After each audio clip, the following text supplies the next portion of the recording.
Greetings, peers. My name is Mayra Reyes, and it is such a pleasure for me to share with you today the guidance I have learned on how to design an effective lesson plan.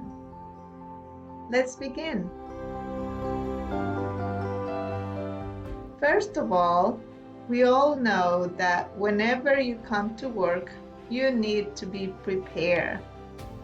And this is mostly important for teachers. You need to set apart 45 to 60 minutes to prepare for your class. This will help you with all the steps you need to take in order for your plan to be effective. First off, you will need the materials. You will need the syllabus, a textbook that might be provided by the institution. You need the realia and all the materials that you will need for the specific plan or class. This preparation will be good if you do it a day after or whenever is best for you. But before the class, you need to identify the learning objectives.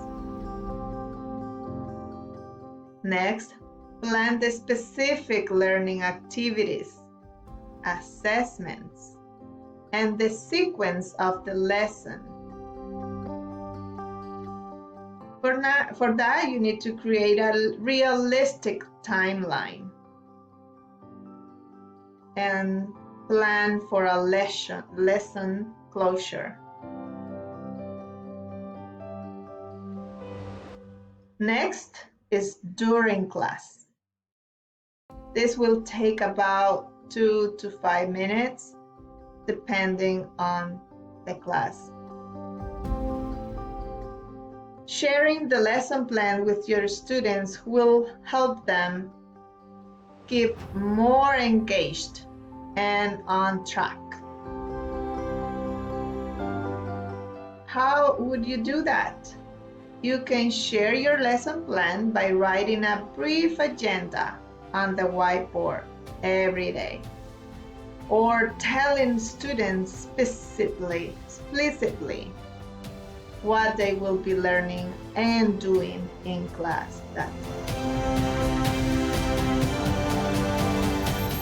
Lastly, but very important, is the after class.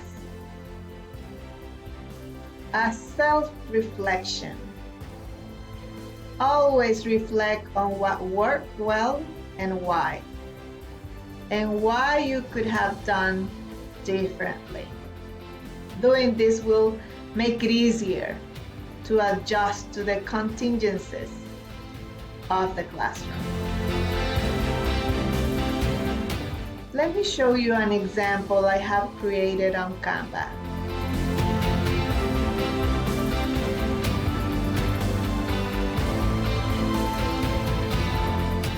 This lesson plan is for a basic English level. The topic is greetings, and you need to compose a competency that will help you elaborate the lesson plan more clearly. After the competency, you need to come up with the objectives. There is not a specific number of objectives, but it's very important to remember to start each one of the objectives with an action verb, a verb that is measurable.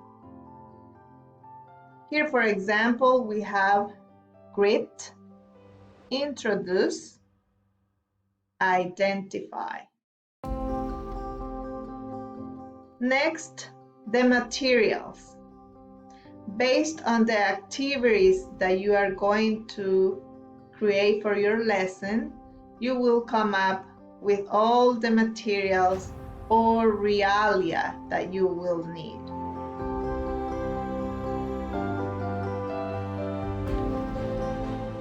Here are the activities I did here on this lesson.